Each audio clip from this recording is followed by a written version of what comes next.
মৃত বাবার জানাজা ও দাফন সম্পন্ন করতে পুলিশ পাহারায় 1 ঘন্টার জন্য প্যারোলে মুক্তি পেয়েছেন যাবজ্জীবন সাজাপ্রাপ্ত আসামি মোহাম্মদ ফজলুর রহমান। আমাদের এলাকার এক মুরব্বী, সে মারা গেছে। তো মারা যাওয়ার পরে তার ছেলে জেলে ছিল। তো তার ছেলে একটা মামলার আসামি।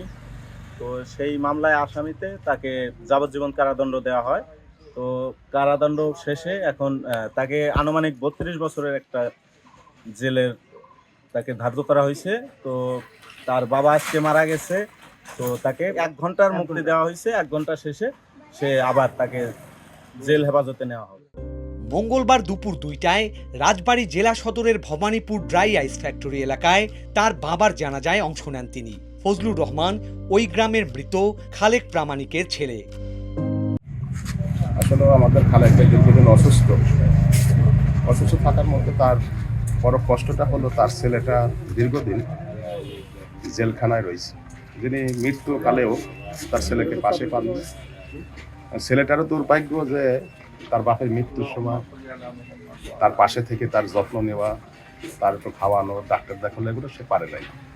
সেই কারণেই বলি, আমরা যারা সমাজে বিভিন্ন অপরাধ করার চেষ্টা করি, বিভিন্ন আইন ভঙ্গ করার চেষ্টা করি, সবাই যেন সরকারের আইন মেনে, ধর্মের আইন মেনে আমরা জীবনযাপন করি। বর্তমানে তিনি নারী ও শিশু নির্যাতন দমনের আইনের মামলায় যাবজ্জীবন সাজাপ্রাপ্ত হয়ে কারাগারে বন্দী আছেন।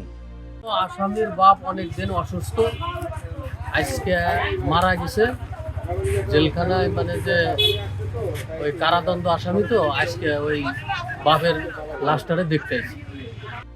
বাবাকে শেষ দেখা এবং জানাজায় অংশ নেয়ার জন্য রাজবাড়ীর জেলা প্রশাসক দুপুর 2টা থেকে বিকেল 3টা পর্যন্ত 1 ঘন্টার জন্য তাকে প্যারোলে মুক্তির অনুমতি দেন।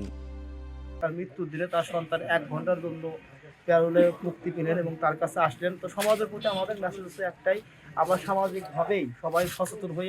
আমরা যারা বড় যারা আছে, অভিভাবক আছে, যারা তাদের সন্তানদেরকে একটু খেয়াল রাখবেন, সন্তানরা যাতে কোনো বেপথে না যায়, কোনো ভুল না করে। দেখেন, একটা ভুল সারা জীবনের কান্না। একটা ভুলের কারণে আজকে তার পুরো পরিবার, শুধু একটা পুরো ফ্যামিলি না, 6-7টা ফ্যামিলি আজকে ধ্বংস।